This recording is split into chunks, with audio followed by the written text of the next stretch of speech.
Hello students, आज हम करने वाले हैं इस वीडियो में सॉल्व आपके 25 एमसीक्यूज। जैसे कि आप सभी को पता है कि आपके DSSB का जो नोटिफिकेशन था वो जारी हो चुका है और फॉर्म अभी फिल हो ही रहे हैं।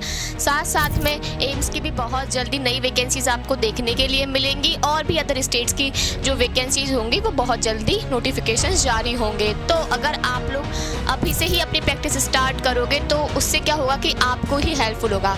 आप अपने घर पे जितना हो सके उतने टॉपिक्स कवर करो और फिर जितने हो सकते हैं उतने एमसीक्यूज लगाओ और प्लेटफॉर्म्स पे आके उस पर क्या होगा, उससे ये चीज़ होगी कि आप जितने ज़्यादा प्रैक्टिस करोगे तो आपको ये समझ में आएगा कि कॉन्सेप्ट्स जो हैं उनको हमें अप्लाई किस तरीके से करना है, जैसे कि मैं हमेशा से आपसे बोलती हुई आई हूँ। तो चलिए आज की क्लास को हम स्टार्ट करते हैं। आज की क्लास में इस वीडियो में आपको मिक्स क्वेश्चंस मिलने वाले हैं और इसका जो पैटर्न है वो थोड़ा DSSB का जो एग्ज़ाम है उसके बेसिस पे है। DSSB के एग्ज़ाम में ऐसा होता है कि वहाँ पे सिर्फ फिजिक्स का या फिर रेडियोग्राफी का ही एक तरीके से कंट्रीब्यूशन नहीं होता है। उसमें ऑलमोस्ट सारे सब्जेक्ट्स जो होते हैं वो बराबर होते हैं, चाहे वो एनाटॉमी फिजियोलॉजी हो, चाहे इसके अलावा फिजिक्स हो, इसके अलावा रेडियोग्राफी हो हमारी, तो इन सब का ऑलमोस्ट सेम वहाँ पे कंट्रीब्यूशन रहता है। सेम क्वेश्चंस जो होते हैं वो देखने के लिए मिलते हैं। अगर मैं प्रीवियस DSSB के एग्जाम्स की बात कर लूँ तो मेनली आपको वहाँ पे ज़्यादातर क्वेश्चन एनाटॉमी और फिजियो से देखने के लिए मिले होंगे। तो इस वीडियो में आपको मिक्स क्वेश्चंस मिलने वाले हैं जो आपके लिए हेल्पफुल रहेंगे, तो वीडियोस को लास्ट तक ज़रूर देखिएगा। चलिए तो हम इसी के साथ में स्टार्ट करते हैं। ये रहा आप इसी के साथ साथ में एक और आपके लिए इंफॉर्मेशन कि आपको इस वीडियो का जो PDF होगा वो आपको सुदर्शन पैरामेडिकल का जो टेलीग्राम चैनल है उस पर अवेलेबल हो जाएगा। तो जो लिंक है वो वीडियो के डिस्क्रिप्शन में आपको दे रखी होगी, वहाँ से जाकर के आप टेलीग्राम पर जाओगे और वहाँ से आप चैनल से जुड़ सकते हो। ओके, इसके अलावा अगर आपको कोई भी रिगार्डिंग प्रॉब्लम आ रही है किसी भी चीज़ से रिलेटेड तो आपको व्हाट्सएप नंबर अवेलेबल कराया गया है। चाहे आपको गाइडेंस चाहिए हो, चाहे आपकी कोई भी क्वेरीज हो, तो आप इस नंबर पर कांटेक्ट कर सकते हो। कोई आपकी जो जितनी भी प्रॉब्लम्स होंगी, जितनी भी क्वेरीज होंगी, उनका सॉल्यूशन कर दिया जाएगा। ओके, तो चलिए हम इसी के साथ में क्वेश्चन स्टार्ट करते हैं। फर्स्ट क्वेश्चन है आपका पैनल पे। फर्स्ट क्वेश्चन ये कहता है कि मल्टीपल माइलोमा कॉमनली अफेक्ट्स, यानी कि मल्टीपल माइलोमा जो होता है वो किसे प्रभावित करता है। आपका ऑप्शन है फर्स्ट लीवर, सेकंड है ब्रेन, थर्ड है स्केलेटल सिस्टम और फोर्थ है लिम्फेटिक सिस्टम। बताइए मल्टीपल माइलोमा किसको इफेक्ट करता है। तो ये तो आप सभी आपके आंसर्स जो हैं वो बताना मुझे लास्ट में, जब आप पूरा कंप्लीट वीडियो कर लोगे उसके बाद में मुझे बताना आप लोग कि आपके कितने क्वेश्चंस हैं जो कि सही हुए थे। ओके, तो सब कमेंट्स कीजिएगा, देखेंगे कितने क्वेश्चन सबके सही हुए हैं। तो चलिए हम बात करते हैं मल्टीपल माइलोमा की कि मल्टीपल माइलोमा होता क्या है। तो ये सबको पता होगा कि ये क्या होता है, it is a type of cancer, कि ये क्या होता है, कैंसर होता है। अब ये कैंसर किस चीज़ का होता है उसके बारे में बात करते हैं। तो it is a type of cancer of plasma cells in the bone marrow. तो जो बोन मैरो की प्लाज्मा सेल्स होती हैं उनका ये क्या होता है, कैंसर होता है। ठीक है, तो आपको आंसर तो अपना मिल गया कि ये किसको इफेक्ट कर रहा है। अब इसमें होता क्या है थोड़ा बहुत समझ लेते हैं क्योंकि पैथोलॉजीज आपको देखने के लिए मिलती हैं।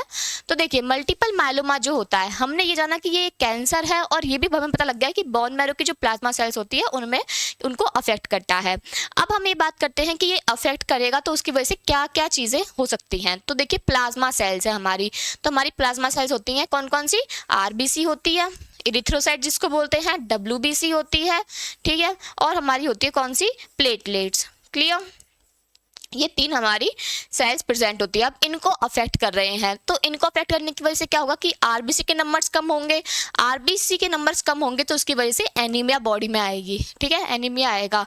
WBC अगर कम होंगे तो बॉडी को उतनी अच्छी इम्यूनिटी मिल नहीं पाएगी, बॉडी फाइट नहीं कर पाएगी, तो बॉडी में इन्फेक्शंस जनरेट होंगे। और अगर प्लेटलेट्स की संख्या बॉडी में कम होगी तो उससे क्या आएगी, हमारे बॉडी में ब्लीडिंग इश्यूज आएंगे कि ब्लीडिंग जो है वो बंद ही नहीं हो पा रही है। क्लियर, तो इसकी वजह से ये फैक्टर्स जो होते हैं ये हमारी बॉडी में अपीयर होते हैं। इसके अलावा आपकी बॉडी में हमें ये देखने के लिए मिलेगा कि जो बोन पेन है वो बहुत ज़्यादा हो रहा है, हड्डियों में बहुत ज़्यादा दर्द हो रहा है, साथ साथ में बॉडी का वेट जो है वो अनएक्सपेक्टेडली लॉस हो रहा है, कॉन्स्टिपेशन हो सकता है, नोजिया हो सकता है। तो ये ऐसे फैक्टर्स हैं जो आपको यहाँ पे देखने के लिए मिल सकते हैं। तो इसका आंसर क्या जाएगा, ऑफ कोर्स स्केलेटल सिस्टम को ये क्या करेंगे, अफेक्ट करेंगे। ओके, चलिए नेक्स्ट क्वेश्चन की बात करते हैं। आपको इसी तरीके से आपके सारे क्वेश्चन सॉल्व करने हैं। हो सकता है कि क्वेश्चन कुछ और तरीके से चेंज होके आ जाए, तो आपको पूरा, अगर आप एक पैथोलॉजी पढ़ते हो तो आपको एक एक चीज़ पता होनी चाहिए इसकी, कि ये होती क्या है, इसके क्या क्या सिम्टम अपीयर हो सकते हैं बॉडी में, इन सब के बारे में आपको पता होना चाहिए। सेकंड क्वेश्चन है largest sesamoid bone in the body, यानी कि बॉडी की जो सबसे बड़ी सिस्मॉइड बोन होती है वो कौन सी होती है। फर्स्ट है टेलस, सेकंड है नेविक्यूलर, थर्ड है कैल्केनियम और फोर्थ है पटेला। बताइए कौन सी होती है सिस्मॉइड बोन। तो अगर हम बात करते हैं सिस्मॉइड बोन की, तो पहले तो आपको सिस्मॉइड बोन के बारे में पता होना चाहिए। ठीक है, तो ये क्या होती हैं, हमारे बॉडी में स्मॉल बोन्स होती हैं, स्मॉल फॉर्म में प्रेजेंट होती हैं। ठीक है, और इसके अलावा शीट शेप में ये हमें दिखाई देती हैं। ठीक है, थोड़ी क्या होती है, शीट शेप की, बीच के शेप की ये होती हैं। अच्छा, इनका फंक्शन क्या होता है, इनका फंक्शन होता है फ्रिक्शन को कम करना। क्या करना, फ्रिक्शन को कम करना। अगर कहीं पे ऐसा लग रहा है कि कहीं पे फोर्स आ रहा है या फिर कहीं पे खिंचाव आ रहा है, तो उसको कम करने का क्या करते हैं, ट्राई करते हैं। इसके अलावा सिस्मॉइड बोन पाई कहाँ जाती हैं, सिस्मॉइड बोन्स हमारी पाई जाती हैं या तो अपर एक्सट्रीमिटीज में या पाई जाती हैं लोअर एक्सट्रीमिटीज में। ठीक है, यानी कि या तो पाए जाएंगे हमारे हाथों में या पैरों में। ठीक है, अब कौन कौन सी हमारे पास में सिस्मॉइड बोन होती है उसकी बात करते हैं। तो ये आपको ज़रूर याद रखना है, मैं सारी आपको यहाँ पे बता रही हूँ। सबसे जो लार्जेस्ट सिस्मॉइड बोन होती है वो होती है पटेला, जिसको हम क्या बोलते हैं, इसको हम नी कैप भी बोलते हैं। ओके, तो फर्स्ट होती है पटेला। इसके अलावा और कौन सी होती है, इसके अलावा होती है पिसिफॉर्म, जो हमारी क्या है, एक कार्पल बोन होती है हाथ की। ठीक है, इसके अलावा क्या होता है, इसके अलावा होता है बिग टो में प्रेजेंट होती है, यानी कि हमारा जो पैर का अंगूठा होता है उसमें, उसको हम क्या बोलते हैं, उसको हम हेलिक्स भी बोलते हैं। ओके, चलिए इसके अलावा किस में प्रेजेंट होती है, इसके अलावा ये प्रेजेंट होती है फैबेला में। ठीक है, तो ये बहुत इंपॉर्टेंट सिस्मॉइड बोन्स होती हैं, इन चारों के नाम आपको याद होने चाहिए। अच्छा, फैबेला कहाँ पे होता है, तो जो नी जॉइंट के टेंडन्स होते हैं वहाँ पे ये प्रेजेंट होती है। क्लियर, तो ये हमारी सिस्मॉइड बोन है। क्वेश्चन क्या है, लार्जेस्ट कौन सी होती है, तो पटेला होती है। ठीक है, कैल्केनियम हमारे पास में क्या है, हील बोन होती है ये। नेविक्यूलर क्या होती है, ये हमारे पास में टार्सल बोन है। टेलस क्या है, टार्सल बोन है। तो तीनों ये पैरों की टार्सल बोन्स हो गई हमारी।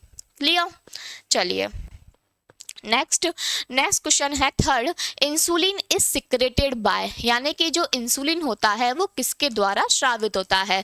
तो ये तो बहुत इजी क्वेश्चन है, सबको ही आता होगा ये क्वेश्चन। तो ऑप्शन है अल्फा सेल्स ऑफ पैनक्रियास, अग्नाशय की जो अल्फा कोशिकाएं होती हैं, बीटा सेल्स ऑफ पैनक्रियास, अग्नाशय की जो बीटा कोशिकाएं होती हैं, हेपेटोसाइट्स यानी कि यकृत कोशिकाएं, और कुफ्फर सेल्स, कुफ्फर कोशिकाएं। बताइए। तो अगर आपको क्लासेस पसंद आ रही हैं और ऐसी क्लासेस आपको चाहिए तो वीडियो को लाइक ज़रूर कर देना, शेयर कर देना अपने दोस्तों के साथ, अपने फ्रेंड्स के साथ में, और साथ साथ कमेंट कीजिएगा कि आपको क्लासेस कैसी लग रही हैं। ओके, चलिए तो हम बात करते हैं इंसुलिन की। तो देखिए, सबसे पहले हमें बात करनी चाहिए किसकी, पैनक्रियास के बारे में। पैनक्रियास जो क्या होती है, मिक्स ग्लैंड होती है, यानी कि मिश्रित ग्रंथि होती है। अच्छा, इसको मिक्स ग्लैंड क्यों बोलते हैं, क्योंकि ये एंडोक्राइन भी काम करती है और एक्सोक्राइन की तरह भी काम करती है। तो ये दोनों ही ग्लैंड्स की तरह काम करती है, एक्सोक्राइन ग्लैंड भी और एंडोक्राइन ग्लैंड भी।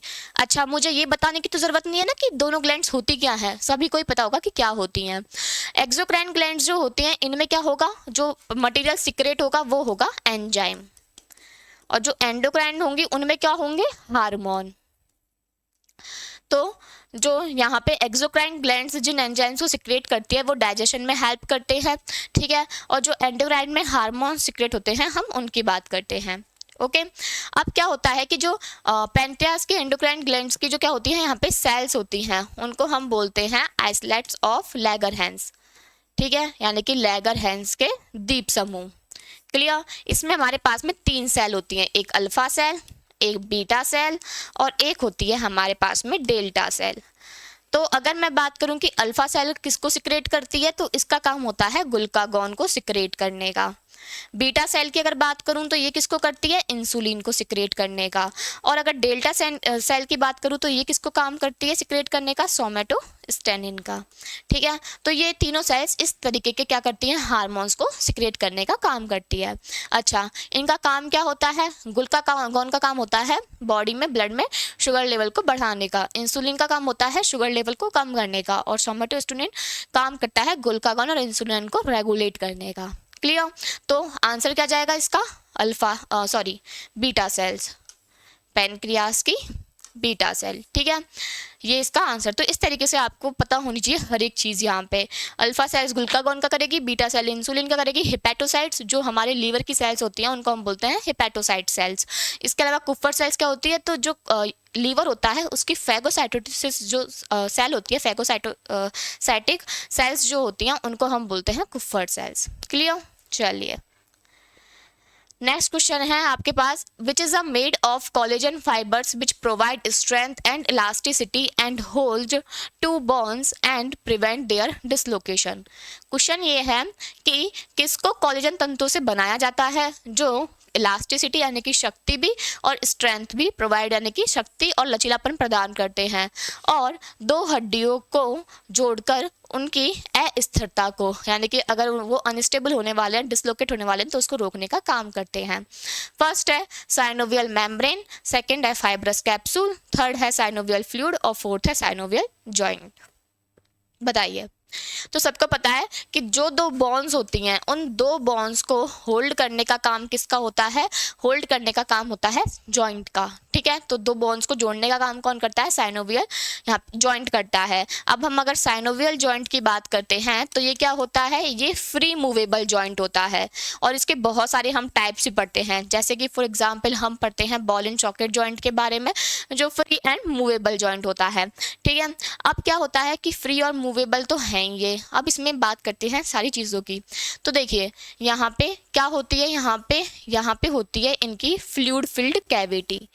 उस फ्लूइड में क्या होता है, साइनोवियल फ्लूइड भरा रहता है जो इनके बीच में होता है, जो इन दो बॉन्ड्स के जो फ्रिक्शन होता है उसको रोकने का काम करता है, जैसे कि आपको पता होगा। ठीक है, हमारे पास में आर्टिकुलेट बॉन्ड प्रेजेंट हो गई।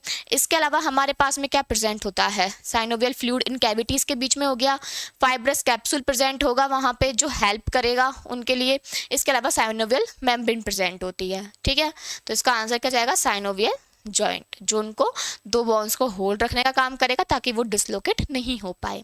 क्लियर, चलिए next question is the half life of 99 molybdenum is, यानी कि मोलिब्डेनम 99 की हाफ लाइफ कितनी होती है। नेक्स्ट क्वेश्चन है, फर्स्ट है 5 आवर्स, सेकंड है 8 आवर्स, थर्ड है 11 डेज और फोर्थ है 65 आवर्स। बताइए, तो हाफ लाइफ जितने भी सारे हमारे पास में रेडियो एक्टिव सोर्स होते हैं उन सब की आप लोग याद कर लेना, इंपॉर्टेंट होती हैं। हाफ लाइफ किसी भी एग्जाम में आपसे पूछ सकते हैं। ओके, तो चलिए हम बात करते हैं मोलिब्डेनम की। तो देखिए मोलिब्डेनम जो 99 होता है, ठीक है,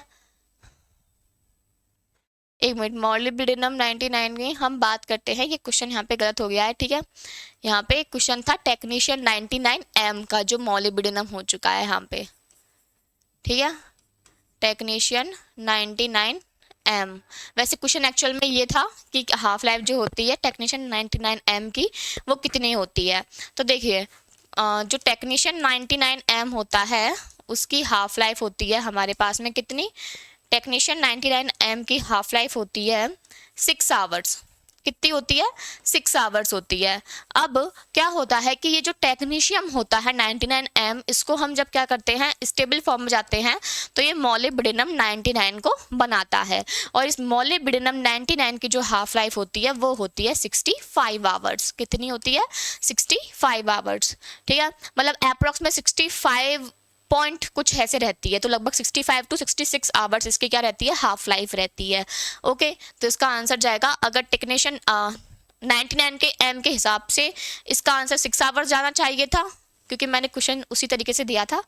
लेकिन कोई बात नहीं, अगर आपसे मोलिब्डेनम का पूछा गया है तो आप यहाँ पे 65 आवर्स कर देना। ठीक है, बाकी क्वेश्चन मैंने टेक्नीशियन 99M का दिया था तो हो सकता है गलती हो गई हो, तो मोलिब्डेनम 99M का कितनी होती है 65 आवर्स होती है, टेक्नीशियम की 6 आवर्स होती है, इसके अलावा कोबाल्ट 60 की 5.27 ईयर्स होती है, इसके अलावा रेडियम 1600 ईयर्स होती है। तो इन सब की आपको पता होनी चाहिए कि कितनी हाफ लाइफ होती है। क्लियर। चलिए नेक्स्ट क्वेश्चन की तरफ हम आगे बढ़ते हैं। What is the benefit of anti halo layer, यानी कि एंटी हेलो लेयर का जो बेनिफिट है वो क्या है, यानी कि एंटी हेलो लेयर का बेनिफिट क्या होता है। To stop reflection coming back to given second exposure, यानी कि ये परावर्तन को रोकती हैं जिससे कि दूसरा एक्सपोजर नहीं लगे। Second is it ensures mottle free sharp image, यानी कि ये चाहते हैं कि मोटल फ्री शार्प इमेज मिले। Third is to get clear pictures, कि एक क्लियर पिक्चर मिले। और फोर्थ इज कि हमें एक बहुत इफेक्टिव अमाउंट में क्या मिल जाए, फिल्म जो हो वो मिल जाए। बताइए एंटी हेलो लेयर क्या होती है। तो देखिए एंटी हेलो लेयर जो होती है इसको हम बोलते हैं लाइट एब्जॉर्बिंग, इसको हम बोलते हैं लाइट एब्जॉर्बिंग लेयर। ठीक है, इसका काम क्या होता है कि ये प्रेजेंट होती है हमारी फोटोग्राफिक फिल्म पे, यानी कि नॉर्मली मैं अगर बोलूँ तो एक्सरे फिल्म में ये प्रेजेंट होती है। अब क्या होता है कि अगर मैं नॉर्मली एक्सरे फिल्म की स्ट्रक्चर बनाऊं तो ये आपको यहाँ पे बेस देखने के लिए मिल जाता है, इसके अलावा यहाँ पे आपको एडिसिव लेयर देखने को मिल जाती है, इसके अलावा यहाँ पे आपको सबस्ट्रेम लेयर देखने को मिल जाती है, और यहाँ पे आपको टॉप कोटिंग लेयर देखने के लिए मिल जाती हैं। ठीक है, तो इस तरीके से आपको यहाँ पे लेयर्स देखने के लिए मिलती हैं। अब क्या होता है यहाँ पे कि जब एंटी हेलो लेयर प्रेजेंट होती है तो उस एंटी हेलो लेयर का ये एडवांटेज होता है कि इमल्शन लेयर, ठीक है, एडिसिव लेयर उसको ही हम सबस्ट्रेम लेयर बोलते हैं, then is emulsion layer. Okay, तो क्या होता है कि अगर मान के चलो कि यहाँ से इमल्शन से कोई भी लाइट फोटोन आया है और वो बेस पे चला गया है, किस पे चला गया है, बेस पे चला गया है। ठीक है, अब वो बेस से भी क्या हो चुका है, यहाँ से इमल्शन से पास होके वो बेस पे आ चुका है। ठीक है, अब यहाँ पे एंटी हेलो लेयर क्या काम करेगी, उसके रिफ्लेक्शन को रोकने का काम करेगी कि बाई चांस उसका अगर वापस से रिफ्लेक्शन हो, यानी कि वो वापस से फोटोन्स बाहर की तरफ जाए ताकि 2 बार इमल्शन लेयर एक्सपोज हो, तो ये काम वो नहीं करती है। ठीक है, तो एंटी हेलो लेयर क्या होती है, लाइट एब्जॉर्बिंग होती है। अगर उसको पता लग जाता है कि हाँ इमल्शन लेयर से वो पास हो चुकी है, जो कि यहाँ पे जा रही है, बेस पे जा रही है, तो ये क्या कर सकती है, डबल एक्सपोज कर सकती है उस चीज को। तो उस डबल एक्सपोजर को रोकने के लिए क्या करते हैं, हम एंटी हेलो लेयर का यूज करते हैं। क्लियर, तो इसका आंसर जाएगा to stop the reflection coming back to giving second exposure. Clear, इसके अलावा अगर बात करें तो हेलो वर्ड जो होता है ये किसको प्रेजेंट करता है, ये लाइट सोर्स को प्रेजेंट करता है। किसको, लाइट सोर्स को ये प्रेजेंट करता है, इसीलिए हम एंटी हेलो लेयर का यूज करते हैं जो हेलोजन इफेक्ट को रोकती है। क्लियर, चलिए next question is the full form of GSD, यानी कि जीएसडी का फुल फॉर्म क्या होता है। First is genetically significant dose, second is gene source dose, third is gene source development और fourth is genetically significantly development. बताइए, तो देखिए जीएसडी की फुल फॉर्म होती है जेनेटिकली सिग्निफिकेंट डोज। अब हम समझते हैं कि जीएसडी होती क्या है इसके बारे में। ठीक है, तो देखिए मान के चलो कि ये कोई क्या है, एक जनसंख्या का पार्ट हमने चूज कर लिया है। ठीक है, अब जेनेटिक सिग्निफिकेंट डोज वह रेडिएशन की डोज होती है जिसमें इस जनसंख्या को क्या किया जाता है, डोज से एक्सपोज किया जाए। क्या किया जाए, एक्सपोज किया जाए रेडिएशन से इनको, और रेडिएशन से एक्सपोज करके बाद में उनके जेनेटिक इफेक्ट को देखा जाए कि उनकी जो फ्यूचर जनरेशन है उसमें वो इफेक्ट कितना अपीयर हुआ है। तो उसमें जब जेनेटिक सिग्निफिकेंट जो डोज होती है, जब वो रेडिएशन की वो डोज होती है, रेडिएशन की वो क्वांटिटी है जिसमें एक पर्टिकुलर क्या जनसंख्या को क्या करके वहाँ पे एक पर्टिकुलर हम ग्रुप को लेकर के वहाँ पे रेडिएशन से उन्हें एक्सपोज करा रहे हैं, और उसके बाद में हम उनमें क्या देख रहे हैं, जेनेटिक इफेक्ट कितना हो रहा है उसको देख रहे हैं। और वो जेनेटिक इफेक्ट हमें जो एक इंडिविजुअल इंसान है अगर हम उसको एक्सपोज करेंगे उसके बराबर ही अलग अलग इंडिविजुअल पर्सन्स को अगर हम एक्सपोज करेंगे उसी के बराबर हमें देखने के लिए मिलता है। ठीक है, तो जीएसडी जो होती है वो होती है जेनेटिकली सिग्निफिकेंट डोज। अच्छा, इसकी इंपॉर्टेंस क्या है, इसकी इंपॉर्टेंस ये होती है कि ये चेक करता है कि जो पेरेंट है उनसे जो आने वाली जनरेशन है उनमें वो जेनेटिक इफेक्ट कितना अपीयर हुआ है। और ये कब पॉसिबल होता है? ये पॉसिबल होता है जब किसी इंसान को उसके रिप्रोडक्टिव एज पे एक्सपोज किया जाएगा। क्लियर? तो उसके जो ट्रेट्स होंगे, उसके जो चेंजेस होंगे, जो जेनेटिक इफेक्ट होंगे, वो फ्यूचर जनरेशन में देखने के लिए मिलेंगे। उसको हम बोलते हैं genetically significant dose. Clear? Next question, what is the main mode of heat transfer in rotating anode X-ray tube? बहुत अच्छा क्वेश्चन है ये। क्वेश्चन आपको जरूर एक बार सबको पढ़ना चाहिए। What is the main mode of heat transfer in rotating anode X-ray tube? पूछा गया है कि रोटेटिंग एनोड एक्स-रे ट्यूब में हीट ट्रांसफर का मेन मोड, मुख्य जो तरीका है वो कौन सा होता है? फर्स्ट है कंडक्शन, सेकंड है कन्वेक्शन, थर्ड है रेडिएशन और फोर्थ है ऑल ऑफ द अबव। बताइए क्या हो सकता है, क्या सोच सकते हो आप इस बारे में? तो चलिए हम ही बात कर लेते हैं कि रोटेटिंग एनोड एक्स-रे ट्यूब होती है, ठीक है। अब सबको पता है कि जो आज के टाइम पे आने वाली ट्यूब्स हैं वो गैस फिल्ड ट्यूब नहीं होती हैं। क्या होता है उनमें? वैक्यूम प्रेजेंट होता है। तो अगर उनमें वैक्यूम प्रेजेंट है तो कंडक्शन और कन्वेक्शन तो इम्पॉसिबल है। ये तो सबको पता होगा कि हीट होती है टाइप ऑफ रेडिएशन जो कि एक जगह से दूसरी जगह पे ट्रांसमिट हो, और उसको ट्रांसफर करने के 3 मेथड होते हैं, कंडक्शन, कन्वेक्शन और रेडिएशन। कंडक्शन, जब कोई भी सॉलिड मटेरियल है और उसमें क्या हो रहा है, हीट ट्रांसफर हो रहा है एक पॉइंट, उसके एक मॉलिक्यूल से लेके दूसरे मॉलिक्यूल में। सेकेंड इज कन्वेक्शन, जहाँ पे लिक्विड मटेरियल के जो मॉलिक्यूल्स होंगे उनमें ट्रांसफर होगा हीट का। और थर्ड इज रेडिएशन, जिसके बारे में हम सब पढ़ते ही हैं। तो क्या होता है, एक्स-रे ट्यूब में वैक्यूम प्रेजेंट होता है, तो मटेरियल्स का प्रेजेंट होना तो पॉसिबल ही नहीं है, ना तो कंडक्शन हो सकता है और ना ही कन्वेक्शन हो सकता है। तो हमारे पास में बचा रेडिएशन। अब इसके पूरे बारे में हम जानते हैं। तो देखिए, रोटेटिंग एनोड एक्स-रे ट्यूब जो होती है उसमें क्या होता है, उसमें एनोड स्टेम प्रेजेंट होता है जो मोलिब्डेनम का बना होता है। अब इस एनोड स्टेम से कहाँ पे जाते हैं, आगे की रोटर पे जाती हैं इलेक्ट्रॉन्स, ठीक है। तो रोटर पे जाते हैं और इसी से ही क्या अटैच रहती हैं, हमारी बियरिंग्स अटैच रहती हैं। ओके, तो यहाँ पे जब इलेक्ट्रॉन्स ज़्यादा मूव करते हैं तो इन सब के गर्म होने के जो चांसेस होते हैं, हीट होने के चांसेस होते हैं, वो बढ़ जाते हैं। और इसलिए हम पढ़ते भी हैं कि जो बियरिंग्स होती है वो बियरिंग्स भी क्या हो सकती है, उस टाइम पे ख़राब हो सकती है। तो उसके लिए एक तो हम इसकी लेंथ को भी उस तरीके से बनाते हैं, साथ साथ में इसको डिफरेंट मटेरियल्स का बनाया जाता है ताकि ये जल्दी से मेल्ट नहीं हो। तो ये एक इफेक्ट है जो हमें कंडक्शन का एक्स-रे ट्यूब में देखने के लिए मिलता है। वहीं अगर हम बात करें कन्वेक्शन की, तो देखो कन्वेक्शन में ऐसे नहीं है कि कुछ लिक्विड मटेरियल प्रेजेंट है, लेकिन जब हम ज़्यादा क्या हो जाता है, एनोड ज़्यादा गर्म हो जाता है, तो उस टाइम पे ऑयल्स का हम यूज़ करते हैं जो एक लिक्विड मटेरियल होता है जिसका काम होता है ठंडा करने का एनोड को। क्लियर? इसके अलावा हमारे पास में क्या निकलती है, हीट निकलती है 99%, और वो हीट जो होती है वो हमारी निकलती है इंफ्रारेड के फॉर्म में, ठीक है। हीट के फॉर्म, इंफ्रारेड के फॉर्म में वो निकलती है और ग्लास एनवलप के चारों तरफ क्या हो जाती है, वहाँ पे जमा होती है। तो ये क्या होती है, रेडिएशन की फॉर्म में निकलती है। तो इसका मेन मोड क्या हो जाएगा, रेडिएशन का। क्लियर? आई बात समझ में? बाकी कंडक्शन और कन्वेक्शन भी एक्स-रे ट्यूब में देखने के लिए मिलता है। Okay, next question. तो एक बात और आप सभी के लिए कि अगर आप लोग और भी अपनी तैयारी अच्छी करना चाहते हो और किसी को अगर कंटेंट की रिक्वायरमेंट हो रही हो, तो सुदर्शन पैरामेडिकल आपको एक चैनल है जिसमें आपको जो कोर्स है रेडियोग्राफर का वो अवेलेबल कराया जाएगा। ये रेडियोग्राफर का कोर्स जो है ये आपको इस तरीके से मॉडिफाइड करके बताया गया है। यहाँ पे सारी चीज़ों को शॉर्ट नोट्स के फॉर्म में बताया गया है। आप लोगों को वहाँ पे वीडियो लेक्चर्स प्रोवाइड किए गए हैं और इसके अलावा PDF आपको प्रोवाइड किए गए हैं, और आपके फुल लेंथ टेस्ट और टॉपिक वाइज टेस्ट दोनों ही वहाँ पे कराए जाते हैं।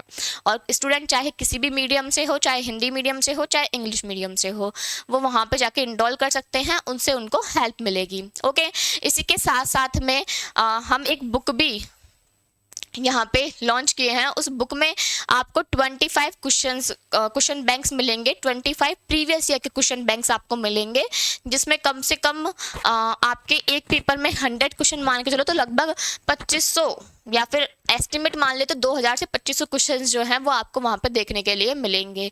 तो अगर आप इतने क्वेश्चनों की प्रैक्टिस करोगे तो आपको समझ में आएंगी चीज़ें कि किस तरीके से, हाँ ये चीज़ें शायद मैंने नहीं पढ़ी है, ये मुझे पढ़नी चाहिए, इस तरीके से कॉन्सेप्ट यहाँ पे अप्लाई हो रहा है।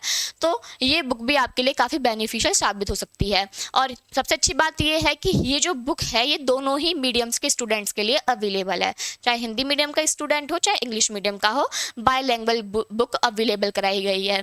अब इसमें ये चीज़ है कि अगर आप इस कोर्स में इनरोल करते हो तो आपको ये जो बुक होगी वो फ्री आपके घर पे डिलीवरी इसकी कर दी जाएगी। अगर आपको इनके रिगार्डिंग कुछ भी प्रॉब्लम हो, कोई क्वेरी हो जो आपको समझ में नहीं आई हो, तो आप कॉन्टैक्ट नंबर पर यहाँ पे दिया गया है, आप इस पर कॉन्टैक्ट कर सकते हैं। जो टीम होगी वो आपके साथ में बात कर लेगी और आपकी जो भी क्वेरीज होगी वो सॉल्व कर दी जाएगी। ओके, चलिए अब हम बढ़ते हैं हमारे नेक्स्ट क्वेश्चंस की तरफ। नेक्स्ट क्वेश्चन है, what property of ultrasound waves acts like the principle of ultrasound. Question ये है कि जो अल्ट्रासाउंड वेव्स होती हैं उनका ऐसा कौन सा प्रॉपर्टी है, गुण है, जो कि क्या बताता है, साउंड वेव्स का अल्ट्रासाउंड के प्रिंसिपल को बताता है। फर्स्ट है रिफ्लेक्शन और रिफ्रैक्शन, परावर्तन और अपवर्तन। सेकंड है रिफ्लेक्शन ओनली, केवल परावर्तन। थर्ड है रिफ्रैक्शन ओनली, केवल अपवर्तन। और फोर्थ है प्रोपोगेशन यानी कि प्रसारण या फिर संचरण। ठीक है, चलिए बताइए इसका आंसर क्या हो सकता है और मुझे कमेंट्स में आप लोग ज़रूर बताइएगा कि आप लोगों के कितने क्वेश्चन सही हुए हैं, ठीक है, और कितने गलत भी हुए हैं। तो उससे आपको थोड़ा बहुत एस्टिमेट लगेगा कि हाँ क्वेश्चन किस तरीके से हैं। और अगर आपको जिन टॉपिक्स पे क्लास स्पेशली चाहिए तो आप बताना, हम उन्हीं टॉपिक्स को मिक्स करके आपको क्लास जो है वो नेक्स्ट प्रोवाइड कर सकते हैं। ओके, तो हम बात करते हैं सबसे पहले यहाँ पे कि जो अल्ट्रासाउंड का प्रिंसिपल होता है, तो सबको पता है अल्ट्रासाउंड का सबसे पहले एक डिवाइस होता है जिसको हम बोलते हैं क्या, ट्रांसड्यूसर। ट्रांसड्यूसर होता है जो क्या काम करता है, अल्ट्रासाउंड में ऐसा डिवाइस काम करता है। ये क्या करता है, अल्ट्रासाउंड की जो वेव्स होती हैं उनको ट्रांसमिट करने का और उनको रिसीव करने का काम करता है। इसके अलावा यहाँ पे इनमें क्या होता है, पीजो इलेक्ट्रिक इफेक्ट होता है जो कि पीजो इलेक्ट्रिक क्रिस्टल्स में काम करता है। क्लियर। अब हम बात करते हैं इसके प्रिंसिपल की। तो देखिए इसके प्रिंसिपल में तीन चीजें होती हैं, एक होता है रिफ्लेक्शन, एक होता है रिफ्रैक्शन और एक होता है एटूनेशन। ये तीन प्रिंसिपल के बारे में यहाँ पे बताया जाता है। रिफ्लेक्शन के बारे में सबको पता है कि अगर कोई साउंड वेव है जो इस डायरेक्शन में आई है तो वो टकरा करके उसी डायरेक्शन में वापस लौट जाए, ये होता है रिफ्लेक्शन। रिफ्रैक्शन का मतलब होता है कि आपको दो मीडियम डिफरेंट मिलते हैं और वो एक मीडियम से दूसरे मीडियम में आके अपनी डायरेक्शन को चेंज कर दे, तो वो होता है रिफ्रैक्शन। और एटूनेशन, जहाँ पे आइदर एब्जॉर्प्शन और स्कैटरिंग हो, देखने के लिए मिले साउंड वेव्स की, वो होता है एटूनेशन। अब यहाँ पे जिससे हमें इमेज प्रोवाइड होती है, क्वेश्चन ये है कि कौन सा प्रिंसिपल होता है। ठीक है, तो हमारे पास में ऑप्शन है, तो प्रिंसिपल तो तीनों ही है, लेकिन अगर आपसे ये पूछता क्वेश्चन कि बताइए कि अल्ट्रासाउंड के प्रिंसिपल में ऐसा कौन सा प्रिंसिपल है जिससे हमें इमेज फॉर्म होती हुई मिलती है, तो वो होता है रिफ्लेक्शन। एक इमेज अच्छी जो प्रोवाइड होती है वो हमें प्रोवाइड होती है रिफ्लेक्शन से। सेकंड, हमें जो इमेज है वो रिफ्रैक्शन से भी प्रोवाइड होती है, लेकिन यहाँ पे क्या जनरेट हो जाता है, आर्टिफैक्ट्स अपीयर हो जाते हैं। और वो आर्टिफैक्ट अपीयर होने का क्या सीन होता है, क्योंकि मीडियम चेंज हो चुका है। और एटूनेशन, इसमें हमें जो फिल्म होती है वो ब्लैक देखने के लिए मिल सकती है। क्लियर। तो इस तरीके से यहाँ पे सिर्फ ये पूछा गया कि कौन सा प्रिंसिपल होगा, तो रिफ्लेक्शन और रिफ्रैक्शन दोनों ही इसके प्रिंसिपल होंगे। Clear. Next question, full form of ARSAC is, यानी कि ARSAC की फुल फॉर्म क्या है। फर्स्ट है active radiation substance advisory committee, ठीक है। सेकंड है active radiation source of active committee. Third है administration of radioactive substance advisory committee. और फोर्थ है administration of radiation source of advisory committee. बताइए क्या होगा इसका आंसर। तो जितने भी फुल फॉर्म्स होते हैं, जितने भी कमेटी हैं, जितने भी कमीशन है, उनकी फुल फॉर्म आपको पता होनी चाहिए। फॉर एग्जांपल आपको ICRP पता होना चाहिए, आपको ICRU पता होना चाहिए, आपको NCRP पता होना चाहिए, आपको AER भी पता होना चाहिए कि इनकी फुल फॉर्म क्या होती है। क्लियर। तो देखिए ARSAC की फुल फॉर्म होती है administration of radioactive substance advisory committee. ये जो कमेटी होती है ये बताती है कि आपको मेडिकल फील्ड में या फिर कोई भी मेडिकल के अदर फील्ड जैसे कि डेंटिस्ट फील्ड है, रिसर्चेस फील्ड है, उसमें आपको रेडियो एक्टिव सब्सटेंस का किस तरीके से यूज करना है, उसके गाइडलाइंस हैं वो किस तरीके से दिए गए हैं, इसके बारे में बताने का काम होता है ARSAC का। इसलिए ये कमेटी जो थी वो बनाई गई थी जो रेडियो एक्टिव सब्सटेंस के इंपॉर्टेंस को बता सके कि हर फील्ड में किस तरीके से आप कितनी गाइडलाइंस में उसको यूज कर सकते हो। क्लियर? चलिए next question is how many rad equals to 1 roentgen, यानी कि जो रेड हैं वो कितने रेड हैं जो कि 1 रॉन्जन के बराबर होते हैं। तो देखिए इसका एक पूरा आपको एक पूरा जो न्यूमेरिकल होता है वो पूरा आपको सॉल्व करने के लिए मिलता है, यानी कि वहां पे आप पूरा इसका बताते हो, वहां पे आपको रिलेशन देखने के लिए मिलते हैं, relation between dose, Karma and exposure, इनके बारे में आपको देखने के लिए वो मिलता है, जिसमें मैं आपको नॉर्मली ब्रीफली बता रही हूँ, बाकी आप लोग पढ़ोगे और अपने हाथों से सॉल्व करोगे ना तो आपको वो डेरिवेशन समझ में आएगा। K equals to X into W upon E, ठीक है। तो ये होता है किसके बीच में, कर्मा के और X यानी कि एक्सपोजर के बीच में रिलेशन। इसके अलावा जब हम इक्विलिब्रियम की बात करते हैं तो वहां पे एक रिलेशन बनता है डोज और कर्मा के बीच में, beta equals to D upon K collision. तो इक्विलिब्रियम कंडीशन में जो ये बीटा होता है ये 1 हो जाता है और D equals to K collision हो जाता है। नेक्स्ट ये जो K होता है ये K कॉलिजन की तरह यहाँ पे काम करेगा, तो D equals to X into W upon E हो जाता है। तो जब आप इसको सॉल्व करते हो तो आपको 0.876 इंटू 10 की पावर -2 ग्रे इंटू X यहाँ पे इस तरीके से डोज और एक्सपोजर में रिलेशन आता है, ठीक है। अब डोज इक्वल्स टू 0.876 सेंटीग्रेड हो जाएगा, ग्रे को अगर मैं सेंटीग्रेड में कन्वर्ट करूंगी इंटू X। अब आपसे X यहाँ पे रॉन्जन में ही होता है। अगर आपसे क्वेश्चन पूछा जा रहा है कि how many rad equal to 1 roentgen, तो रेड कितने होते हैं, 1 ग्रे इक्वल्स टू 100 रेड बोल दो, चाहे 1 ग्रे इक्वल्स टू 100 सेंटीग्रेड बोल दो, एक ही बात है ना। तो अगर मैं इसको रेड में रिप्रेजेंट करूंगी तो 0.876 रेड इंटू X यहाँ पे देखने के लिए मिलेगा। तो एक रॉन्जन में कितने रेड मिलेंगे, हमें 0.876 रेड देखने के लिए मिलते हैं। क्लियर है बात? चलिए next question, in माइलोग्राफी the intrathecal contrast injection is injected into, यानी कि क्वेश्चन ये है कि जो माइलोग्राफी होती है उसमें इंट्राथीकल जो कॉन्ट्रास्ट इंजेक्शन है, यानी कि कॉन्ट्रास्ट मीडिया जो है वो इंजेक्ट अगर किया जा रहा है तो वो कहाँ किया जाएगा। फर्स्ट है एक्स्ट्रा ड्यूरल में, सेकंड है इंट्रामेडुलरी में, थर्ड है सबड्यूरल में और फोर्थ है सब एरिकनॉइड में। बताइए किस में किया जाएगा। तो सबसे पहले तो हम ये जानते हैं कि माइलोग्राफी जो होती है वो होती क्या है। तो myelography it is a investigation of spinal cord and their nerve roots, ठीक है। तो उसके स्पाइनल कॉर्ड के और उनके नर्व रूट्स का ये इन्वेस्टिगेशन होती है। अच्छा अब हम बात करते हैं इसकी एनाटॉमी की। तो इसकी एनाटॉमी की अगर बात की जाए तो कुछ इस तरीके की होती है। अगर मैं लेयर्स की बात करूं तो सबसे आउटर लेयर जो होती है वो यहाँ पे होती है ड्यूरा मैटर। क्या होती है? Dura mater. इसके बाद में जो इसकी सेकंड लेयर आएगी वो सेकंड लेयर कौन सी होती है इसकी? एरिकनॉइड, एरिकनॉइड मैटर, ठीक है। इसके अलावा इसकी जो थर्ड लेयर आती है वो थर्ड लेयर होती है कौन सी? पाया मैटर, ठीक है। अब यहाँ पे जो सब ड्यूरल दे रखा है ये सब ड्यूरल क्या होता है? तो सब ड्यूरल होता है पाया मैटर ड्यूरा मैटर और एरिकनॉइड मैटर के बीच का स्पेस, इसको हम बोलते हैं सब ड्यूरल। इसके अलावा जो हमारे पास में एरिकनॉइड मैटर और पाया मैटर प्रेजेंट है, इनके बीच का एरिया जो होता है वो होता है सब एरिकनॉइड स्पेस या सब एरिकनॉइड, जिसके बीच में क्या भरा होता है, इसमें सेरिब्रल स्पाइनल फ्लूइड भरा हुआ होता है। क्लियर।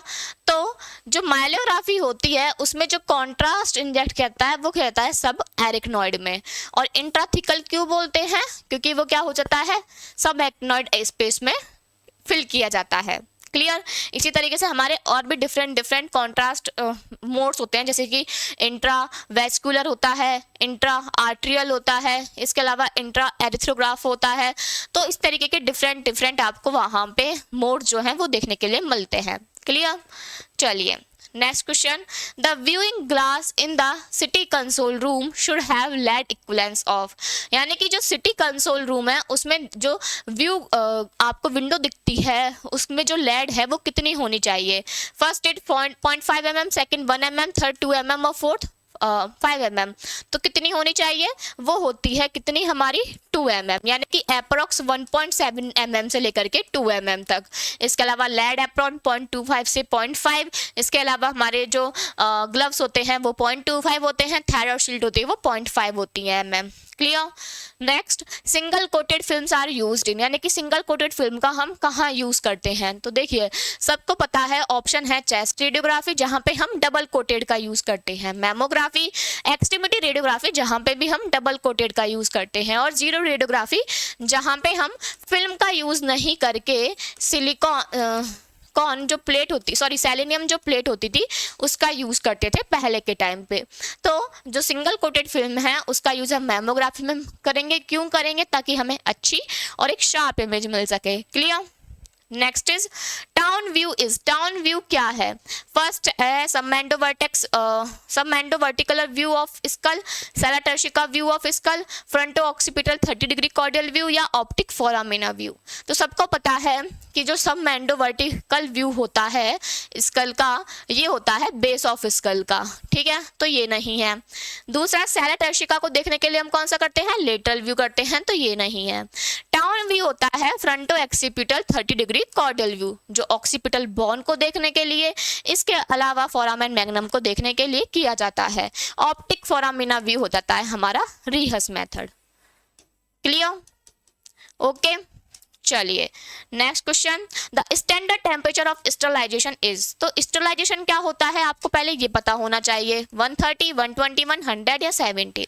स्टरलाइजेशन का मतलब होता है कि कोई भी बैक्टीरिया है या कोई भी माइक्रोब्स है, अगर कोई भी फंजाई है और वो क्या हो चुकी है वहाँ पे, उसको किल करने के लिए या उसको डिस्ट्रॉय करने के लिए जो हम प्रोसेस का यूज करते हैं उसको हम स्टरलाइजेशन बोलते हैं। स्टरलाइजेशन जो होती है ये हमारी होती है कितने टाइप की, ये होती है हमारे 3 टाइप की। कौन कौन सी, एक होता है फिजिकल मेथड, एक होता है केमिकल मेथड और एक होता है मैकेनिकल मेथड। फिजिकल मेथड जिसमें अप्रोक्स हम बात करते हैं हॉट हीट मेथड की, मॉइस्ट हीट की बात करते हैं, इसके अलावा रेडिएशन की बात करते हैं।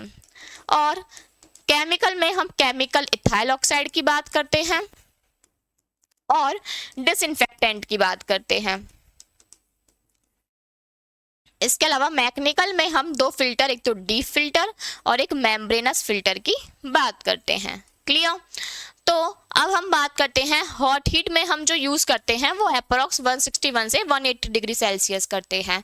मॉइस्ट में हम 121 से 130 डिग्री सेल्सियस यूज़ करते हैं और रेडिएशन में हम गामा रेस का यूज़ करते हैं, इथाइल ऑक्साइड का यूज़ करते हैं और यहाँ पे कुछ डिसइंफेक्टेंट्स होते हैं जिनका हम यूज़ करते हैं। और मैकेनिकल मेथड में हम ये डीप फिल्टर्स और मेम्ब्रेनस फिल्टर का यूज़ करते हैं जिसकी हेल्प से हम माइक्रोब्स को डिस्ट्रॉय तो नहीं कर पाते पर उनको रिमूव कर सकते हैं। तो जो स्टैंडर्ड स्टरलाइजेशन टेम्परेचर होता है वो होता है 121 degree Celsius. Clear. Next is the effective dose in CT takes into account, यानी कि सिटी में जो इफेक्टिव डोज होती है वो किसे बताती है। फर्स्ट है only the x tube voltage, सिर्फ और सिर्फ एक्स ट्यूब के वोल्टेज को बताएगी। Second is total radiation absorb by the body, कि बॉडी के द्वारा कितनी डोज को एब्जॉर्ब किया गया है उस टोटल एब्जॉर्ब डोज को। Third is the type of tissue expose to the radiation, यानी कि रेडिएशन ने किस टाइप के टिश्यू को एक्सपोज किया है उसके बारे में। और फोर्थ इज पेशेंट के वेट को बताएगी। तो देखिए यहाँ पे बस क्वेश्चन को घुमाने के लिए आपको सिटी का नाम दे दिया गया है, बाकी आपसे पूछा इफेक्टिव डोज के बारे में गया है। कि इफेक्टिव डोज जो होती है वो कितनी होती है। तो इफेक्टिव डोज क्या होती है कि कोई भी जो रेडिएशन है उस रेडिएशन ने किस टाइप के टिश्यू को एक्सपोज किया है, किस टाइप के टिश्यू को एक्सपोज किया है। ठीक है, तो different type of radiation which is expose to different type of tissue, it's called the effective dose. Okay, हर एक टिश्यू की सेंसिटिविटी, रेडियो सेंसिटिविटी अलग होती है और हर एक टिश्यू जो होता है वो अलग अलग तरीके से क्या होता है, एक्सपोज्ड होता है। वही क्या बताता है, इफेक्टिव डोज को बताता है। तो the type of tissue which is expose to the radiation. Clear? अच्छा, इसकी यूनिट क्या होती है, सीवर्ट, और वैसे क्या होती है स्पेशल यूनिट, रैम। क्लियर? चलिए next question, getting is a newer technique used in the treatment of. Getting एक नई टेक्निक होती है जिसका यूज हम करते हैं। फर्स्ट है सीए रेक्टम, रेक्टम का कैंसर है उसमें, सीए टंग, जीभ के कैंसर में, सीए लंग, लंग के कैंसर में, या सीए ओवरी, ओवरी के कैंसर में, बताइए। तो देखिए गेटिंग जो होती है, पहली बात तो गेटिंग होती क्या है, तो गेटिंग एक टेक्निक होती है जिसका यूज हम मोशन को रिड्यूस करने के लिए, कम करने के लिए करते हैं। यानी कि कोई भी अगर मूवेबल ऑर्गन है तो उस मूवेबल ऑर्गन को स्टेबल करने के लिए हम एक टेक्निक यूज करते हैं जिसका नाम होता है गेटिंग। क्लियर? तो यहाँ पे जो सबसे ज्यादा मूवेबल ऑर्गन है सबको पता है कौन सा होता है, इनवॉलेंट्री ऑर्गन सीए लंग होता है। तो सीए लंग के लिए हम क्या यूज करते हैं, गेटिंग टेक्निक का यूज करते हैं। ओके, ये आपको सिमुलेटर्स जो होते हैं, खास करके सिटी सिमुलेटर, उसमें बहुत अच्छे से देखने के लिए मिल सकती है। Next is regarding movement of grids. Next question है कि मूवमेंट ऑफ ग्रिड्स, यानी कि जो ग्रिड के मूवमेंट्स होते हैं, which of the following is not true, यानी कि जो मूविंग ग्रिड होती है उसके लिए कौन सा स्टेटमेंट है जो कि सही नहीं है। फर्स्ट है it is invented by Hollis E Potter in 1921। ठीक है, अब इसको ये मत समझना ग्रिड की गति, यानी कि यहाँ पे था मूवेबल ग्रिड, उसके बारे में कौन सा स्टेटमेंट सही नहीं है। फर्स्ट है invented by Hollis E Potter in 1921, उन्होंने बताया था 1921 में। It is a called reciprocate grid, इसको हम रेसिप्रोकेट ग्रिड भी बोलते हैं। Will decrease the patient dose, यानी कि अगर हम मूविंग ग्रिड का यूज करेंगे तो पेशेंट डोज कम होगी। Fourth is will move a little time more than the exposure time to avoid grid lines, यानी कि ये ज्यादा थोड़ा मूव करती हैं जिससे जो ग्रिड लाइंस है उनको अवॉइड किया जा सके। बताइए। तो देखो हॉलिस ई पॉटर ने बताया था 1921 में, सही बात है। इनको हम रेसिप्रोकेटिंग ग्रिड कहते हैं, ये भी सही बात है। याद रखना जिस भी ग्रिड का आप यूज कर रहे हो वो ग्रिड स्कैटर रेडिएशन को हटाकर इमेज में कॉन्ट्रास्ट बढ़ाने का काम करती है, इमेज में कॉन्ट्रास्ट बढ़ाएगी, लेकिन वो पेशेंट डोज को कम करने का काम नहीं करती। पेशेंट डोज क्या बढ़ती है, उससे ग्रिड का यूज करने से बढ़ती है। तो थर्ड ऑप्शन रॉन्ग है। और फोर्थ सही है कि हम ग्रिड लाइंस का यूज करते हैं, ग्रिड लाइन मूविंग ग्रिड का यूज करते हैं ग्रिड लाइंस को हटाने के लिए, ताकि कोई भी इमेज पे जो इंफो मिल रही है वो खराब नहीं हो। Clear? Next is one of the following projections is best for visualisation of foramen magnum, यानी कि निम्नलिखित में से ऐसा कौन सा प्रोजेक्शन है इन चारों में से जिसमें फोरामेन मैग्नम सबसे क्लियरली अच्छा दिखता है। फर्स्ट है वाटर प्रोजेक्शन, सेकंड है टाउन्स व्यू, थर्ड है लॉ प्रोजेक्शन और फोर्थ है डेंस व्यू। थोड़ी देर पहले ही हमने क्वेश्चन सॉल्व किया था कि जो वाटर प्रोजेक्शन होता है ये मेनली क्या बताता है, मैक्सिलरी साइनस के लिए यूज में लिया जाता है।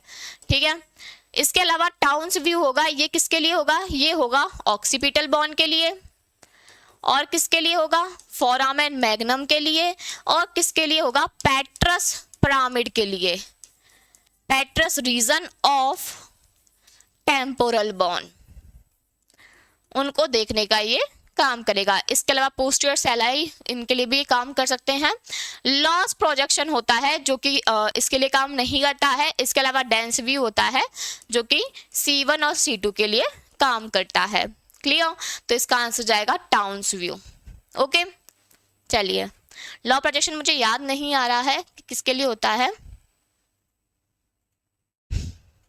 हाँ, लॉ प्रोजेक्शन जो होता है ये होता है मैस्टॉइड सेल के लिए। किसके लिए? मैस्टॉइड सेल्स के लिए। ठीक है, मैस्टॉइड व्यू जो होता है उसमें होता है loss projection. Next is the ball catcher view of the hand which is used for evaluation of, यानी कि जो हैंड का बॉल कैचर व्यू होता है उसका यूज किसके लिए होता है? फर्स्ट है कॉलेस फ्रैक्चर के लिए, सेकंड है मैलेट फिंगर के लिए, थर्ड है रूमेटॉइड आर्थराइटिस के लिए और फोर्थ है स्केपॉइड फ्रैक्चर के लिए। बताइए। तो सबको पता है ये बहुत अच्छा व्यू होता है, इसको हम नॉर्ग्रेड प्रोजेक्शन भी बोलते हैं। इसमें क्या होती है कि जो हाथ होते हैं उनकी जो पोजीशन होती है वो इस तरीके से होती है जैसे कि बॉल कैच कर रहे हो, यानी कि जो हमारी पाम होती है वो इस तरीके से पाम फेस करती है, एंटीरियरली प्लेस होती है। इसके अलावा उनको 45 डिग्री पे किया जाता है जैसे कि लगता है कि बॉल को कैच कर रहे हो, उस पोजीशन में हम ये व्यू करते हैं। साथ साथ में अगर बात करें यहाँ पे तो ये रूमेटॉइड आर्थराइटिस को चेक करने के लिए, इन्वेस्टिगेशन के लिए किया जाता है। इसके अलावा अगर बात करें तो स्केफॉइड फ्रैक्चर के लिए हम सबको पता है कि हम किसका यूज करते हैं? Ulnar deviation view. ठीक है, मैलेट फिंगर है तो हमें क्या है, फिंगर किसके जो टेंडन्स हैं वो हो गए हैं तो उनको देखने के लिए करेंगे, और कॉलेस फ्रैक्चर का यूज अलग से हम करते हैं। क्लियर? यानी कि ये क्या होता है, कॉलेस फ्रैक्चर आपको रिस्ट में, यानी कि जो हमारा रेडियस या फिर अल्ना के जो डिस्टल पार्ट होता है उसमें देखने के लिए मिलता है। Next is the material which is used in detectors in digital radiography is, यानी कि डिजिटल रेडियोग्राफी में जो डिटेक्टर यूज हो रहे हैं वो कौन से मटेरियल के बने हैं? फर्स्ट है सेलेनियम, सेकंड है सोडियम आयोडाइड, थर्ड है बेरियम फ्लोरोहैलाइड और फोर्थ है सिल्वर हैलाइड। बताइए। बहुत अच्छे क्वेश्चंस होते हैं, जब भी आप क्वेश्चन सॉल्व करो तो चारों ऑप्शनों को जरूर देखो कि ये है तो क्यों है, और क्या पता मैं इसको क्लिक नहीं करके इसको क्लिक कर सकती थी, तो उन सबके रीजन आपको पता होने चाहिए। तो देखिए, डीआर जो होता है उसमें हम बात करते हैं सिल्वर हैलाइड की, तो फिल्म जो होती है वो सिल्वर हैलाइड की बनी होती है, इमल्शन लेयर।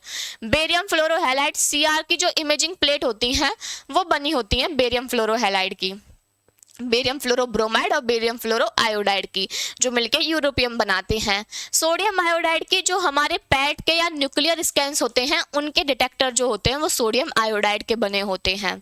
तो हमारे पास में बचता है सेलेनियम। अब जो हमारी डिजिटल रेडियोग्राफी होती है इसमें दो होते हैं, कौन कौन से? एक होता है डायरेक्ट डिजिटल पैनल और एक होता है इनडायरेक्ट डिजिटल। ठीक है, डायरेक्ट यानी कि आपने सीधा एक्सेस दिया, वहां से आपको लाइट्स प्रोवाइड हो गई, और इनडायरेक्ट में सीधा आपको प्रोवाइड नहीं होती है। डायरेक्ट जहां पे हम सेलेनियम का यूज करते हैं, और इनडायरेक्ट जहां पे हम सिलिकॉन का यूज करते हैं, वो भी एमॉर्फस सेलेनियम और एमॉर्फस सिलिकॉन। क्लियर? तो आंसर जाएगा आपका selenium. Next question is the unit of measurement of city density is, यानी कि सिटी का जो डेंसिटी होती है उसकी मेजरमेंट यूनिट क्या होती है? हाउसफील्ड यूनिट होती है, पिक्सल होती है, रॉन्जन होती है या इंटरनेशनल यूनिट होती है? बताइए। तो देखिए, इंटरनेशनल यूनिट तो कोई हुई नहीं इसमें। अब बचे तीन ऑप्शन। तो सबको पता है कि जो सिटी डेंसिटी होती है वो बताती है सिटी नंबर्स को, जिनको हम हाउसफील्ड यूनिट भी बोलते हैं।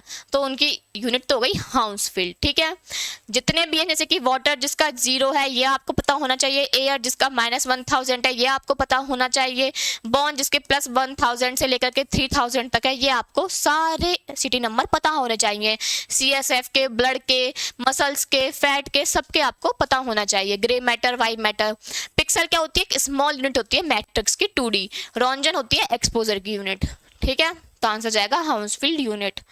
Next question is phlebography is a contrast study of, यानी कि फ्लैबोग्राफी किसकी कॉन्ट्रास्ट स्टडी है? आर्टरीज की है, वेन्स की है, कैपिलरीज की है या हार्ट चैम्बर्स की है? बताइए।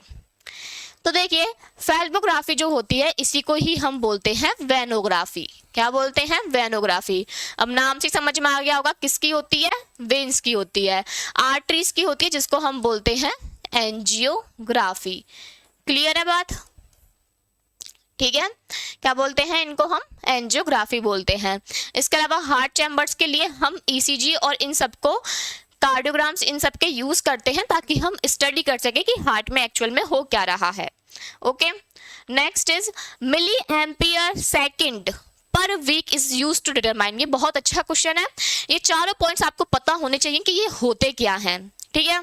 तो ये क्वेश्चन जो था ये काफ़ी बार मैंने जब ऐप में भी सॉल्व कराए थे ये क्वेश्चंस, तो उसमें भी ये चीज़ थी कि ये क्वेश्चन मैं बार बार होमवर्क में देती थी ताकि लोग उस चीज़ को सॉल्व करके लेके आए, उनको समझ में आए कि क्या होते हैं। तो आज मैं ये क्वेश्चन देखो यहाँ पे भी सॉल्व कराती हूँ।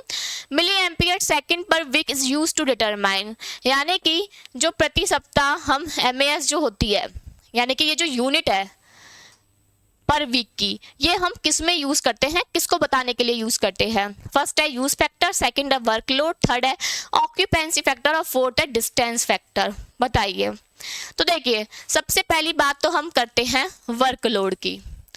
वर्कलोड, अब आप एक बताओ कि आप एक रेडियोग्राफी रूम में जा रहे हो तो वर्कलोड आपके अलावा और किस पे होगा? ऑफ कोर्स एक्स-रे ट्यूब पे होने वाला है।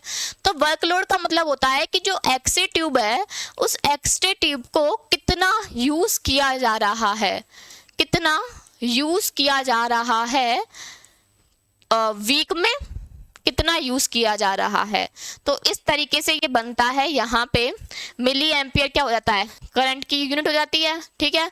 अब मिली एम्पियर सेकेंड कर दो यहाँ पे तो ये ट्यूब करंट बन जाता है हमारा, और पर यहाँ पे फिर आपको क्या करना पड़ेगा, MAS पर वीक। एक तो होता है MA मिनट पर वीक और एक हो जाएगा आपका MAS पर वीक, ये दोनों ही हो सकते हैं, ठीक है। चलिए नेक्स्ट बात करते हैं। तो ये तो हमें पता लग गया कि वर्कलोड है। अब हम बात करते हैं ऑक्यूपेंसी फैक्टर की। अब हम बात करते हैं ना कि कोई चीज ऑक्यूपाइड हो जाती है, ठीक है। तो जैसे कि ऑक्यूपाइड का मतलब क्या होता है कि एक प्रोटेक्टिव वॉल प्रेजेंट होती है, उस प्रोटेक्टिव वॉल के दूसरी तरफ जहां पे प्रोटेक्टिव वॉल है उसके पीछे यानी कि उसका प्रोटेक्टिव वॉल के जो पीछे वाला एरिया है उस एरिया को कितने लोग यूज कर रहे हैं, वो कितना यूज किया जा रहा है, उसको हम बोलते हैं ऑक्यूपेंसी फैक्टर, ठीक है। अगला है यहाँ पे डिस्टेंस फैक्टर। डिस्टेंस फैक्टर हर किसी को पता है कि अगर आप सोर्स से जितना ज़्यादा डिस्टेंस पे होंगे आपको इंटेंसिटी उतनी कम मिलेगी, और जितना कम प्रेजेंट होगे उतनी ज़्यादा आपको इंटेंसिटी मिलेगी, और जितना दूर आप प्रेजेंट होगे उतनी कम इंटेंसिटी मिलेगी। तो I डायरेक्टली प्रोपोर्शनल 1/d²। और then fourth is use factor. Use factor क्या होता है यहाँ पे, यूज फैक्टर यहाँ पे बताता है कि यूज कितना किया जा रहा है। अब यूज करने का मतलब क्या है कि जो एक्सरे बीम है या एक्सरे ट्यूब है, तो पूरे रूम में ऐसा कौन सा एरिया है, कौन सी डायरेक्शन है जहां पे उस बीम को सबसे ज्यादा एक्सपोज किया जा रहा है, वहां पे सबसे ज्यादा बीम यूज की जा रही है, उसको हम बोलते हैं यूज फैक्टर में। क्लियर? तो ये इस तरीके से आपके फैक्टर्स होते हैं जो आपको पता होना चाहिए। अगर वर्कलोड की बात आ रही है तो एक्सरे ट्यूब की लोड की बात की जा रही है, ऑक्यूपेंसी फैक्टर बात आ रही है तो प्रोटेक्टिव वॉल के पीछे के एरिया की बात की जा रही है, यूज फैक्टर आ रहा है तो एक कमरे में जो एक्सरे ट्यूब लगी हुई है वो किस डायरेक्शन में कितना बीम कौन सा एरिया सबसे ज्यादा एक्सपोज हो रहा है उसकी बात की जा रही है। क्लियर? और डिस्टेंस फैक्टर में डिस्टेंस की बात की जा रही है। इसके अलावा वापस से आप लोगों के लिए एक रिमाइंडर, जो मैंने आपको अभी बताया था थोड़ी टाइम पहले भी, कि अगर आप लोगों को एक गाइडेंस में पढ़ाई करनी है, काफ़ी लोग फ्रेश ही भी होते हैं जो पढ़ाई करने आते हैं यहाँ पे, लेकिन उनको प्रॉपरली गाइडेंस नहीं मिल पाता है, तो आप एक बार ज़रूर इनरोल करें। ऐसा कुछ नहीं है कि किसी के ऊपर भी कोई प्रेशर हो इन चीज़ों का। एक बार आप पहले जाकर के चैनल को इनरोल कीजिए, वहाँ पे आपके लिए कुछ डेमो क्लासेस हैं जो कि अवेलेबल कराई गई हैं। उन डेमो क्लासेस को आप लोग देखिए, आपको क्या समझ में आ रहा है, उसमें कितना समझ में आ रहा है, उसी के बाद में आप लोग अपना फैसला ले सकते हैं। लेकिन इसके अलावा एक बात है कि आपको ये जो बुक है ये ज़रूर सॉल्व करनी चाहिए। ये बुक वैसे भी आप लोगों के लिए को अवेलेबल हो जाएगी, आप वेबसाइट पर जाकर चेक कर सकते हो, वहाँ पर ये बुक आपके लिए अवेलेबल कर दी जाएगी। और अगर आपको वेबसाइट नहीं मिल रही हो तो यहाँ पर आपको कॉन्टैक्ट नंबर दे रखा है, वहां पे आप एक बार पूछ लीजिए, क्योंकि अगर आप MCQs लगाओगे ना तो उसी से ही आपको समझ में आएगा कि क्वेश्चंस को हमें किस तरीके से अटेम्प्ट करना है एग्जाम में। समझ में आई बात? तो ऐसा नहीं है कि यही बुक, आपके पास जितनी भी बुक्स अवेलेबल होती हैं उन बुक्स को जाकर के उनके जितने भी MCQs होते हैं उनको आप लगाइए। आप जितनी बार अलग अलग टाइप के क्वेश्चंस को लगाओगे ना उससे आपको ही हेल्प होगी, आपको समझ में आएगा कि क्वेश्चन को मुझे किस तरीके से अटेम्प्ट करना है। क्लियर? तो अगर आपको वीडियो पसंद आई हो तो वीडियो को लाइक कर देना, कमेंट कर देना, और इसके अलावा आपके जो दोस्त हैं उनके साथ में शेयर कर देना। हम मिलेंगे नेक्स्ट वीडियो में, तब तक के लिए धन्यवाद।